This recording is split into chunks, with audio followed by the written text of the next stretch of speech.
துடித்த முகத்தில் கந்தர் முகம் நினைத்து நினைத்து துடித்த எனக்கு கிடைத்த முருகனின் அன்பு வரம் கண்டு கொண்டேன்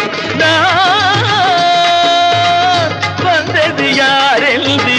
கண்டு கொண்டேன் இடையோடு கூடும் உடை கோவணங்கள் எவையும் இல்லை ஐயா